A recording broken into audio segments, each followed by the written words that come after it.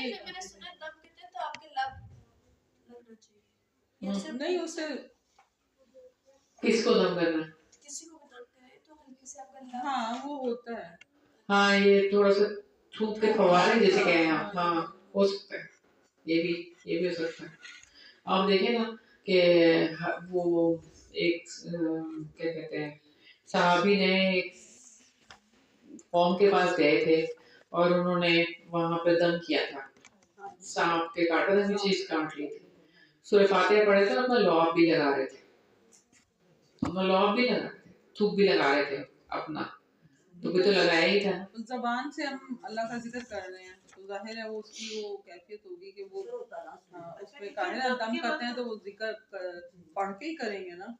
پھر اس کے مطلب پھونک مار سکتے ہیں، ادروائز کوئی چائے والا گرم ہے تو بچوں کو منع کرتے ہیں نا پھونک کی مارنا. اچھا وہ ہاں وہ منع وہ کرتے ہیں. دیکھیں نا وہ پھونک کے پینا وہ بھی حدیث ہے نا، وہ بھی تو حدیث ہی ہم نے پڑھی تھی کھانے پینے کے آداب میں. پھونک مار کے نہیں کھانا.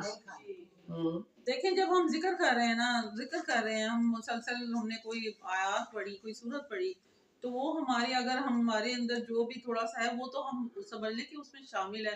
اور ایک پھونک ہم کھڑے کھڑے پھونک مارے مطلب ایٹومیٹیکلی بات سمجھ آ رہی ہے حکمت کے ساتھ. اگر دیکھیں وہ بات یہ کہ یہ نہیں ہے کہ آپ کھڑے کھڑے پھونکے مارو اور اس میں آپ کا وہ، بلکہ وہ آپ نے دم کیا، آپ نے پڑھا ہے، اللہ کا ذکر کیا ہے، پھر آپ نے جو ہے نا وہ مطلب جیسے کہ میں وہ پڑھتی ہوں جیسے محتین ہے آیت کرسی پڑھ کے تو وہ یا جو بھی آپ نے پڑھ کے اپنے اوپر دم کرنا ہے تو پہلے ہاتھوں کو کر کے اور ایسے تھوڑا سا وہ لگ جاتا ہے. لیکن اب یہ تو نہیں ہے میں کھڑے کھڑے ماروں گے میرا اس میں لعاب لگے، وہ والی کیفیت ہی اور اتنا آپ نے پڑھا ہے پیچھے اس میں آپ کا تھوک بھی شامل ہو گیا، زبان بھی شامل ہو گئی. چراغ بھی نہیں بجا سکتے پھونک مار کے. چراغ آج کل کس کے پاس ہے لیکن چراغ یہ بات تو نہیں ہے کہ چراغ نہیں جا سکتے. مجھے نہیں پتا. چراغ کو یہ ہے کہ بسم اللہ پڑھ کے بجھانا ہے آپ نے. پہلے تو چراغ ہوتے تھے نا, ان کو کیسے بجھاتے تھے؟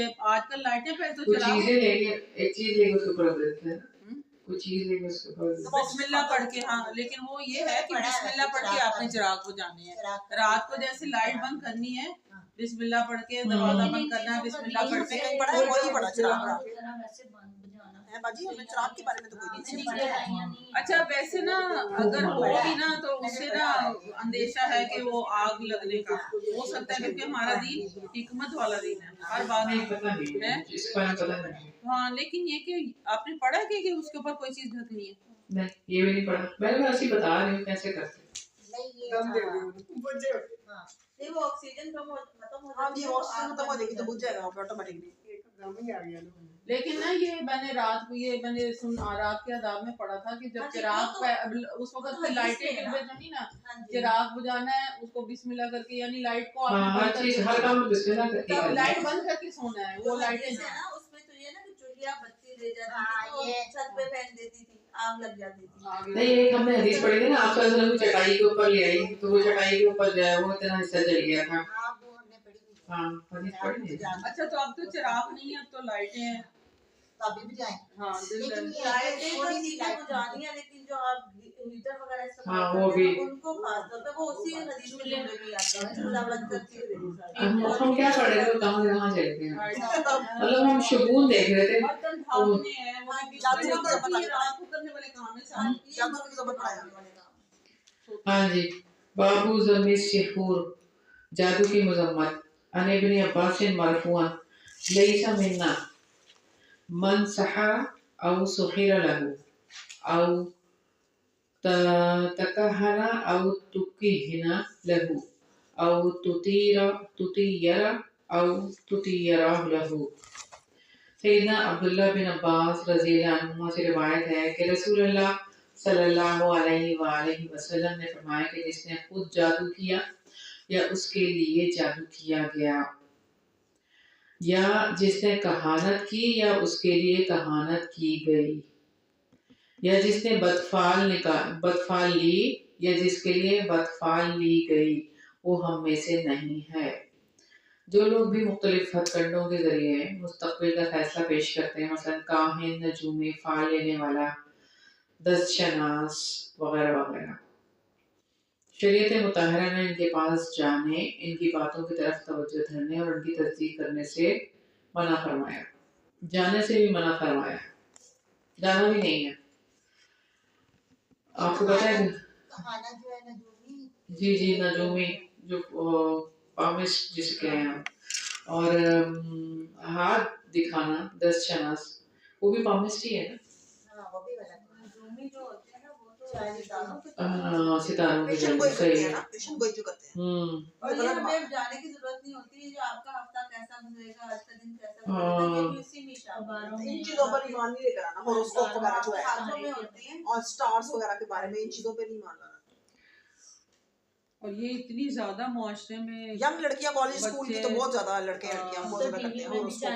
اب تو نہیں ہوتا, اب تو نہیں کرتے ہیں. آپ کا یہ سٹار ہے, آپ کا یہ سٹار میں آتا ہے, وہ اسپیشل پروگرام چلایا ہوا ہے کہ بدھ والے دن ماش کی دال آپ نے کرنی ہے, کوئی باہر ایسا شرک پھیلا رہے ہیں وہ, کیا کہتے ہیں ماش کی دال صدقہ کریں, آپ یہ کریں وہ کریں, ایسی چیزیں بتاتے ہیں. میڈیا کو آپ وہیں کے پہ فلاں سٹار کے لیے یہ والا سٹار بھاری ہے, وہ کہتے ہیں یہ والا سٹار آپ کے لیے بھاری ہے, یہ ہفتہ بھاری ہے, پتہ نہیں کیا. نہیں, وہ تو سب اخبار آپ دیکھیں آج کا دن کیسا گزرے گا, پورا ایک تو دن پھر کا. یہ دیکھ لینا آپ کہ وہ ہم میں سے مسلمان نہیں نہیں ہے, وہ پھر ہم میں سے نہیں. اب ہم میڈیا کو دیکھیں کہ اسی میں وہ تو قرآن ہمارے بچوں کو وہ ظاہر ہے پہلے تو وہ اسکول کالجز میں چلے گئے, یہاں پہ بھی یہ بے دین بنا رہے. اور آپ دیکھیں کہ یہ بات سورہ بنی اسرائیل ہم نے پڑھے تھے, سورہ بنی اسرائیل کی آپ لوگ بھی جا کے نا یہ والی آیت ضرور پڑھیے گا, آیت نمبر 64 لکھ لیں آپ کے پاس. آیت نمبر 64 تفسیر آپ لوگوں نے سب نے سننی ہے, کہ جس میں شیطان کی بات ہے کہ وہ کس طریقے سے ہمارے مال لے رہا ہے اور ہماری اولادیں لے رہا ہے. اور آپ لوگ ڈر جائیں گے, خوف آئے گا, یہ کیا ہو رہا ہے ہم لوگوں کے ساتھ, کہ کس طرح سے ہمارے مال لے لیتا ہے وہ، اور کس طریقے سے ہمارے اولادیں لے لیتا ہے۔ شیطان کو ہر وقت مطلب یاد رکھنا، جس طرح ہم کہتی ہوں، کیونکہ جب اللہ نے آدم علیہ السلام اور اماں ہوا کو جنت سے زمین کو اتارا، ساتھ میں شیطان بھی آیا، اور وہ ازل تک رہے گا جب تک قیامت نہیں آئے گی۔ ہم اس کو بہرحال یہ اللہ تعالیٰ نے رکھا ہے، لیکن یہ کہ ہمارا امتحان نہیں ہے، تو ہم نے کس طریقے سے بچنا ہے، تو ضرور آپ لوگوں نے اس کی تفسیر سننی ہے، ٹھیک ہے؟ میں گروپ پر پوچھوں گی سنی ہے کہ نہیں سنی، بعض کا تو وہی نیکیوں کو کھا جاتا ہے۔ ٹھیک ہے، کب تک سن لیں گے ویسے آپ لوگ؟ آج سن لیں گے انشاءاللہ، انشاءاللہ۔ اور ہماری سورہ کہف شروع ہونے لگی ہے، تو آپ لوگ آ جائیں، سورہ کہف پڑھ لیں۔ ہاں پڑھ لیں نا، روزانہ ہاں بس 3-4 دن میں ختم ہو جائے گی۔ آپ ریکارڈنگ کر لیا کریں، ہمیں بھیج دیں۔ اللہ ریکارڈنگ سڑک بن گئی ہے 2 منٹ کے پاس بن گئی۔ میری بات سنیں، ریکارڈنگ آپ کے پاس موجود ہے قرآن قرآن میں، قرآن قرآن میں تو ریکارڈنگ ہے۔ بات پتہ ہے یہ نہیں ہوتی، بات تو یہ ہے کہ ریکارڈنگ تو میں اور نادیہ بھی گھر پہ سن لیں گے، بات تو کلاس کی ہوتی ہے، ماحول کی ہوتی ہے، وہ اس وقت جو اللہ کی رحمتیں برس رہی ہوتی ہیں، وہ وقت ہی کچھ اور ہوتا ہے، وہ ماحول ہی کچھ اور ہوتا ہے، اور اس وقت پہ آپ کے ذہن کے اندر وہ خیالات جو فرشتے ڈال رہے ہوتے ہیں، وہ جو آپ کمٹمنٹ کر رہے ہوتے ہیں اللہ تعالیٰ کے ساتھ چپ کے وہ کچھ اور ہی ہوتا ہے بھائی، اس کی تو بات ہی کچھ اور ہے، ایسی مجالس کی تو بات ہی کچھ اور ہوتی ہے۔ کلاس ہے ہماری، ادھر ہم حدیث کا تھوڑا سا ٹائم اور ایڈ کر لیں یا بڑھا دیں تو اس کو تھوڑا سا لیکچر ادھر لگا لیا کریں۔ نہیں یہاں پہ نہیں لگے گا، نو نو نو، یہ نہیں ہو سکتا، یہ نہیں ہو سکتا۔ میں نے ایسا تجربہ کر کے دیکھا ہے وہ دوسری کلاس میں، تو اس میں یہ ہوتا تھا کہ ہم شروع میں تفسیر لگاتے تھے، ٹھیک ہے، آدھے گھنٹے کی، اور پھر ہم حدیث پڑھتے تھے۔ تو ہوا یہ کہ کچھ خواتین نے سمجھا کہ یہ شروع کا آدھا گھنٹہ ہمارے لیے نہیں ہے، تو آدھی کلاس بھی نہیں آتی تھی شروع کے آدھے گھنٹے، کیونکہ انہوں نے کہا کہ وہ تفسیر کا کیا ہے، وہ تو ہم سن ہی لیں گے، کہ وہ تو آڈیو پہ لگنی ہے، تو حدیث کلاس لینے ہم آ جاتے ہیں۔ تو یہاں پہ بھی یہی ہونا، مجھے پتا ہے۔ آپ بھی سن لیں پھر۔ ابھی تو نا ہمارے پاس بہت ہی تھوڑا ٹائم ہے، آج کل جو دن چھوٹے ہیں نا، ادھر کلاس شروع ہوتی ہے ادھر ختم ہو جاتی ہے۔ 4:30 سے 5 بجے تک ہاں بیٹھ جائیں آپ لوگ، بیٹھ کے سنیں، ہم چلے جائیں۔ ہم ادھر لگا لیتے ہیں، آدھا گھنٹہ لگا لیتے لگائیں، ہیں، ٹھیک ہے، آپ لوگ بیٹھ کے سنیں۔ کرتے ہیں نا کچھ اس طرح، اگر ادھر نہیں جانا اچھا جانے کے لیے کون ریڈی ہے؟ کچھ جانے کے لیے ریڈی ہے؟ شادی آپ نے وعدہ کیا، آپ نے سب کو وہ آپ کہیں وہ وعدہ نہیں کیا تھا، یہ بڑی دیر کی باتیں کر رہی ہیں، انہوں نے ایسے ہی کرتے رہنا ہے، نہیں کچھ نہیں کرنا ہے، انہوں نے آ جانا ہے۔ نہیں ان کا ارادہ بنتا ہے، لیکن آگے پھر وہ حالات نہیں یہ بنتے۔ 3 لوگ جو ہے نا، یہ 3 لوگ تو آرام سے گاڑی چلا ارادے پہ بھی اجر مل جائے گا۔ میمونہ آپ کیا کر رہی ہیں صبح کے ٹائم؟ تو صبح کے ٹائم تو کچھ نہیں کرنا نا، مطلب کتنا سارا کام، مطلب کاموں کو آپ مینج کر کے کریں تو 2 گھنٹے میں سارے کام ہو جائیں گے۔ 2 گھنٹے میں سارے کام نہیں ہوتے، اب تو صبح فجر کے بعد سے اگر آپ لگے تو کام تو سارے ہو جاتے ہیں۔ 10 بجے آ جائیں، 10 سے 12:30۔ 10 سے 12:30 2.5 گھنٹے باجی، 10 سے 12:30 2.5 گھنٹے آنے بس۔ چلو 10:30 آ جائیں۔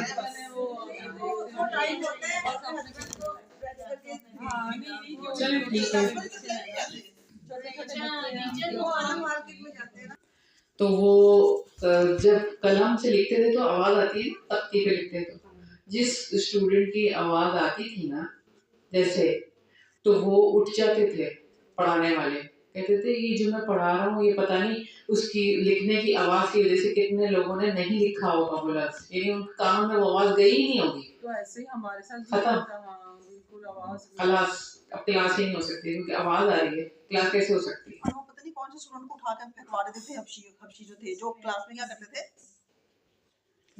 پتہ نہیں شور کرتے تھے یا کیا کرتے تھے، تو حبشی رکھے ہوئے تھے، وہ اٹھا کے پھینکوا دیتے تھے ان کو، جو یا غلط کوسچن پوچھتے تھے شاید۔ بہت زیادہ ہم لوگ اس طرح سے بھی زیادہ گفتگو ادھر ادھر کی نہ کریں۔ نہیں یہ بھی ایک ہونی چاہیے گفتگو۔ اچھا اگلی حدیث ہم پڑھتے ہیں۔ تو ابھی ہم نے جو حدیث پڑھی ہے وہ کون سی پڑھی تھی؟ سحر والی نا۔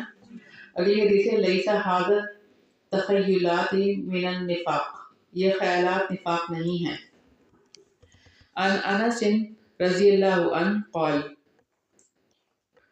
قالوا یا رسول اللہ انا نکون عندك على حال فإذا فارقناك كنا على غيرك فقال كيف أنتم وربكم وقال أبو يعلى ونبيكم قالوا الله ربنا وفي أبي يعلى أنت نبينا في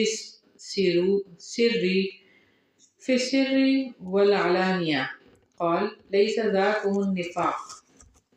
سیدنا انس رضی اللہ عنہ سے کہتے ہیں صحابہ نے کہا اے اللہ کے رسول، آپ کے پاس ہمارے ایمان اور اسلام کی کیفیت اور ہوتی ہے اور دوسروں کے پاس، اور ہمیں تو یہ محسوس ہوتا ہے کہ یہ نفاق ہے۔ آپ صلی اللہ علیہ وسلم نے پوچھا اپنے رب اور اپنے نبی کے بارے میں تمہارا کیا خیال ہے؟ انہوں نے کہا ہم جلوتوں اور خلوتوں میں یہ اقرار تو کرتے ہیں کہ اللہ ہمارا رب ہے اور آپ ہمارے نبی ہیں۔ آپ صلی اللہ علیہ وسلم نے فرمایا یہ تو نفاق نہیں ہے۔ راوی حدیث ابو یعلا کی روایت میں اپنے نبی کے الفاظ ہیں۔ تو یہاں پر سیدنا انس بن مالک رضی اللہ عنہ کہتے ہیں کہ ایک دن، ایک اور روایت میں کہ ایک دن بوقت صبح صحابہ کرام رضی اللہ عنہ نبی کریم صلی اللہ علیہ وسلم کی خدمت میں حاضر ہوئے اور کہا رب کعبہ کی قسم ہم ہلاک ہو گئے ہیں۔ آپ صلی اللہ علیہ وسلم نے پوچھا وہ کیسے؟ انہوں نے کہا ہمیں منافقت آ گئی ہے، منافقت۔ تو آپ صلی اللہ علیہ وسلم نے فرمایا یعنی کیا تم یہ گواہی نہیں دیتے کہ اللہ تعالیٰ کے سوا کوئی معبود برحق نہیں، وہ اکیلا ہے، اس کا کوئی شریک نہیں، اور یہ کہ محمد صلی اللہ علیہ وسلم اس کے بندے اور رسول ہیں؟ انہوں نے کہا کیوں نہیں؟ تو آپ صلی اللہ علیہ وسلم نے فرمایا یہ تو پھر نفاق نہیں ہے۔ یہ بات 3 دفعہ فرمائی۔ بالآخر انہوں نے کہا اے اللہ کے رسول، جب ہم آپ کے پاس ہوتے ہیں تو ہمارے ایمان کی کیفیت اور ہوتی ہے، لیکن جب آپ کے پاس سے چلے جاتے ہیں تو دنیا اور اہل و عیال ہم کو مغموم اور فکر مند کر دیتے ہیں، یعنی ہم اس میں پڑھ کر اپنے آپ کو بھلا دیتے ہیں، یعنی ساری چیزیں۔ تو آپ صلی اللہ علیہ وسلم نے فرمایا کہ اگر تم لوگ اس ایمانی کیفیت پر برقرار رہو جس پر میرے پاس ہوتے ہو تو مدینہ کے راستوں پر فرشتے تم سے مصافحہ کریں گے۔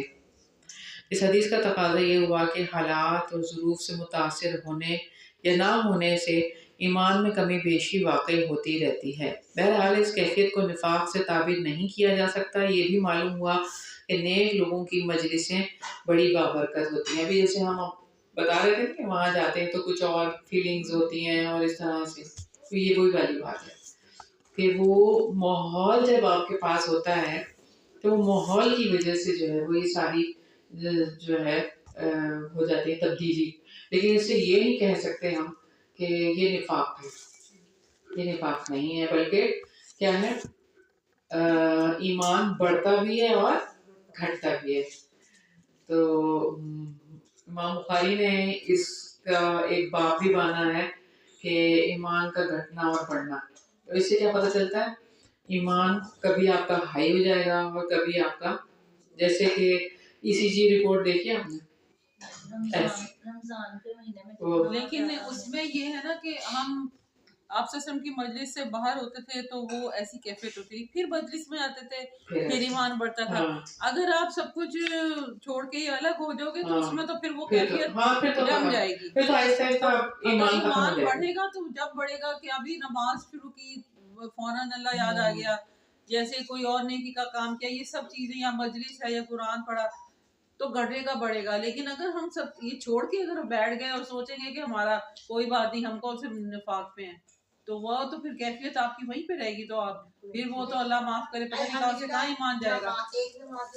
کیونکہ یہ مجلس میں آنے کے بعد کی بات، اور آپ جیسے ایک حنظلہ صحابی کا بھی ذکر ملتا ہے کہ وہ یہی کہہ رہے تھے حنظلہ منافق ہو گیا، حنظلہ منافق ہو گیا۔ ابو بکر صدیق رضی اللہ عنہ ملے، انہوں نے کہا میری بھی یہی کیفیت ہوتی ہے، پھر آپ سے کے پاس گئے تو انہوں نے اس طرح ساری یہ چیزیں یہ جو چلنے پڑی۔ تو یہ لیکن وہ تو مجلس میں آتے تھے تو ان کا ایمان پھر اتنا بڑھ جاتا تھا، لیکن اگر آپ ایسے گھر میں بیٹھ کے ہم سوچیں گے کوئی نہیں ہمارا نفاق، تو یہی تو ہم کہہ رہے ہیں آپ کو مجلس میں آئیں، آپ کہہ رہے ہیں ہم گھر میں بیٹھ کے سنیں گے؟ نہیں، ہم کیوں گھر میں بیٹھ کے سنیں گے؟ اللہ نہ کرے، اللہ نہ کرے. میں کہتی ہوں کہ وہ وقت ہی نہ آئے کہ ہم جب علم ہمارے ہاتھ سے نکل گیا تو پھر ہمارا عمل بھی کہیں نہیں جائے گا. فرق پڑتا ہے. میں کتنے عرصے سے نہیں آ رہی تھی نا، میں نے اپنے آپ کو گھر میں بڑا سیٹسفائیڈ ہو جاتا ہے صحیح کہ میں تو اپنے فرائض پورے کر رہی ہوں، بچے پال رہی ہوں، اپنے میاں کو دیکھتی ہوں گھر میں. وہ انسان کا سیٹسفیکشن کا لیول بھی آپ ایمان کے ساتھ وہ بڑا سیٹ ہو جاتا ہے. ادھر آ کے اور شیطان کہتا ہے تم ٹھیک جا رہے ہاں ہو. بالکل ہوتا ہے. شیطان اب وہ ضرور تفصیل سنیے گا، اس سے سارے خود کھلیں اس گے. میں یہ ہے کہ جیسے آپ کو سمجھ لیں کہ ایک ڈوز مل جاتی ہے، جو آپ یہ ڈوز نے آپ کو چلانا ہے. اگر آپ کہیں غلط بھی ہو رہے ہو نا تو آپ کو جب آپ سب کچھ چھوڑ دو گے تو دیکھیں یہ ہمارا مینول ہے جو ہمارے جسم کو چلائے گا، ہماری روح کو چلائے گا. حدیث اور قرآن کے بغیر تو ہم کچھ بھی نہیں ہیں. خطبہ جمعہ جو ہر ہفتے ہوتا ہے تو اس کا بھی تو یہی مقصد ہے نا کہ ایمان زنگ آلود ہو جاتا ہے، دلوں میں زنگ آ جاتا ہے. وہ آپ کی نیت کو صحیح کرنے کے لیے ہوتا ہے. یعنی ڈیلی جو نمازیں آپ کی تو ہو رہی ہیں، نمازیں تو ہو ہی رہی ہیں ڈیلی، ہے نا. 5 وقت کی نمازیں آپ پڑھ رہے ہیں، لیکن جمعے کے دن آپ کو نمازیوں کو کہا جاتا ہے کہ اسپیشل نماز ہے آپ کی. یہ بات ہے. لیکن قرآن ڈیلی تو آپ پڑھتے ہی ہیں، لیکن یہ کہ ایک اسپیشل کلاس بھی ہونی چاہیے نا. سمجھ کے ہم ویسے گھر میں تو ہمارا ایک اور ماحول ہوتا ہے نا، سمجھ کے پڑھنا. مجلس ہے، پھر ظاہر ہے ساری چیزیں ہمیں حدیث سے پتہ چلتی ہیں. اللہ تعالیٰ سب کو ایمان پہ اسی طرح بس جمائے رکھے. یہ نہ ہو کہ ہم یہ چھوڑ دیں نا تو پھر ہمارا وہ یہ ہے کہ چھوڑنا جو ہے نا وہ تو اللہ معاف کرے کہ واپسی ہے اس طرح سے. پہلے اگلی حدیث دیکھتے ہیں. کل شیء من اللہ. عن ابی الدرداء قال قحط المطر على عهد رسول الله صلى الله عليه وسلم فسألناه أن يستقى لنا فاستقى فغدا النبي فإذا هو بقوم يتحدثون يقولون سقينا بنجم كذا وكذا. فقال النبي صلى الله عليه وسلم ما نعم الله على قوم نعمة إلا أصبحوا بها كافرين. سیدنا ابو درداء رضی اللہ عنہ بیان کرتے ہیں کہ رسول اللہ صلی اللہ علیہ وسلم کے زمانے قحط میں پڑ گیا. ہم نے آپ صلی اللہ علیہ وسلم سے مطالبہ کیا کہ بارش کے لیے دعا کریں. آپ صلی اللہ علیہ وسلم نے بارش کے نزول کی دعا کی اور بارش نازل بھی ہوئی. جب صبح ہوئی تو آپ صلی اللہ علیہ وسلم نے کچھ لوگوں کو یہ کہتے سنا فلاں فلاں ستارے کی وجہ سے بارش نازل ہوئی ہے. نبی کریم صلی اللہ علیہ وسلم نے فرمایا کہ جب بھی اللہ تعالیٰ بندوں پر کوئی انعام کرتے ہیں تو وہ اس کی وجہ سے کافر بنے ہوتے ہیں. تو ہم اپنا حال دیکھیں، اپنا آپ کو دیکھیں کہ ویسے تو اللہ تعالیٰ سے بہت دعائیں کر رہے ہوتے ہیں، لیکن سارا کچھ دینے والا کون ہے؟ اللہ تعالیٰ. تو جب آپ کو کچھ ملتا ہے تو کہتے ہیں فلاں کی وجہ سے ہی ہوا. فوراً یہ کہتے ہیں فلاں کی وجہ سے ہی ہو گیا. میں نے یہ کہا کہ یہ تو ہونا ہی. ہاں تو یہ آپ دیکھیں کہ دوسرے کو جو ہے وہ کریڈٹ دے دیتے ہیں، حالانکہ اللہ تعالیٰ مستحق تھے کہ آپ اللہ تعالیٰ کو کریڈٹ دیتے ہیں کہ اللہ تعالیٰ کی وجہ سے ہوا، اللہ تعالیٰ نے کیا. لیکن ہم انسانوں کو جو کہ اس کی مخلوق ہے اس کو زیادہ بنا دیتے ہیں. تو یہ کتنی غلط بات ہے، سوچنے کی بات ہے. ہر چیز مخلوق ہے نا، اور ایک چیز مخلوق نہیں ہے اور وہ اللہ سے تعلق رکھتی ہے. وہ کون سی چیز ہے؟ قرآن. اللہ کا کلام، اللہ کا کلام ہے نا قرآن. قرآن تو مخلوق نہیں ہے نا، اللہ کا کلام ہے. تو وہ اگر یہی بات ہے کہ ہم اس چیز کو وہ نہیں کرتے، یعنی اللہ کے کلام، اللہ کا کلام، وہ رب، وہ اللہ جس نے ہمیں سب کچھ دیا ہے. تو دنیا کی ساری چیزیں ایک طرف اور اللہ کا کلام ایک طرف. تو اللہ کے کلام کو زیادہ اہمیت دینی ہے ہر معاملے میں. اس کو نہیں چھوڑنا کبھی بھی. اگلی حدیث ہے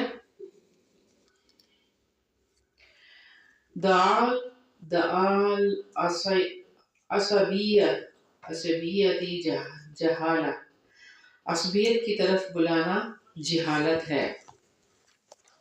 عن جابر بن عبد الله يقول كنا مع النبي صلى الله عليه وسلم في غزاة فكسع رجل من المهاجرين رجلا من الأنصار فقال الأنصاري يا للأنصار فقال المهاجري يا للمهاجرين فقال رسول الله ما بال دعوى الجاهلية فقالوا يا رسول الله كسع رجل من المهاجرين رجلا من الأنصار فقال دعوها فإنها منتنة. قال جابر وكانت الأنصار حين قدم النبي أكثر ثم كثر المهاجرون بعد فسمعها عبد الله بن أبي فقال قد فعلوها لئن رجعنا إلى المدينة ليخرجن الأعز منها الأذل. قال عمر دعني أضرب عنق هذا المنافق فقال دعه لا يتحدث الناس أن محمدا يقتل أصحابه.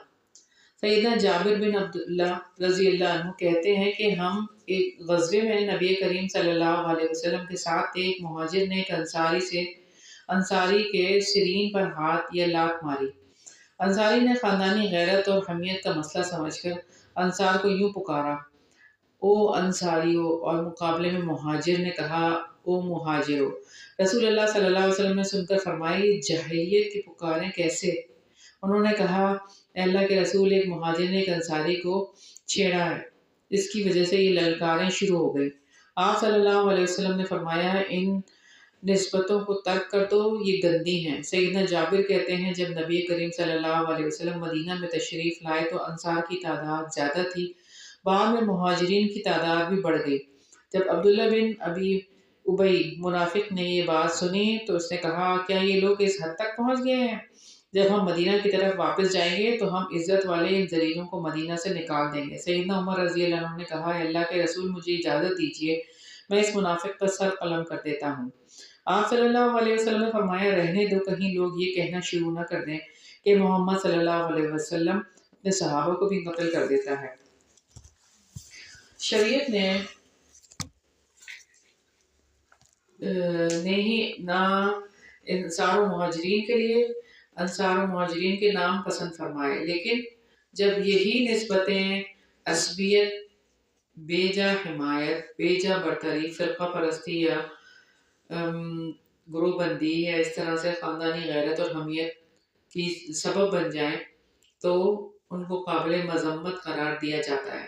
یہی معاملہ ہمارے خاندانوں کا ہے، ہماری برادریوں کا ہے کہ تعارف کے لیے تو ذات کا نام پیش کیا جا سکتا ہے. ظاہر ہے اللہ تعالیٰ نے شناخت کے لیے سب کے نام دیے ہیں. ہم سب دیکھ لیں، ہم اپنی مرضی سے اپنے خاندان میں نہیں پیدا ہوئے، اللہ تعالیٰ نے ہی پیدا کیا ہے. یہ خاندان وغیرہ بنا جو بھی ذات برادری، تو اس میں یہ ہے کہ اپنی برتری یا کمتری باور کرانے کے لیے خاندانوں کے نام پیش کرنا، یہ کیا ہے؟ جاہلیت کی علامت ہے، یہ جہالت ہے کہ اپنے آپ کو بڑی چیز سمجھنا یا کسی کو کمتر سمجھنا کہ وہ تو فلاں خاندان سے ہے، اس کو تو چھوڑ دو کہ وہ اعلیٰ خاندان سے ہے. یہ اعلیٰ اور اس کا فیصلہ ہم نہیں کر سکتے. یہ سب جاہلیت کی پکار ہے. جو فیصلہ ہے جو اعلیٰ کا وہ کون کرے گا اور کس بیس پہ کریں گے؟ تقوی. جس کا جتنا تقوی ہوگا نا اتنا وہ اعلیٰ ہوگا اللہ کے نزدیک.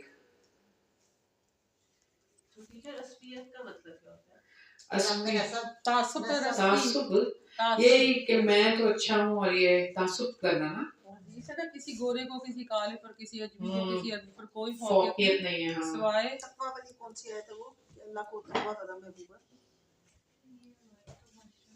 وہ بھی آیت ہے بڑی محبوب. حفظ کرنا چاہیے. ان اکرمکم عند اللہ اتقاکم، تمہیں سے زیادہ عزت والا وہ ہے جو زیادہ تقوی والا ہے. جو زیادہ تقوی والا ہے. صحیح ہے. بارک اللہ. اگلی حدیث ہے، اگلی حدیث بھی پڑھ لیں.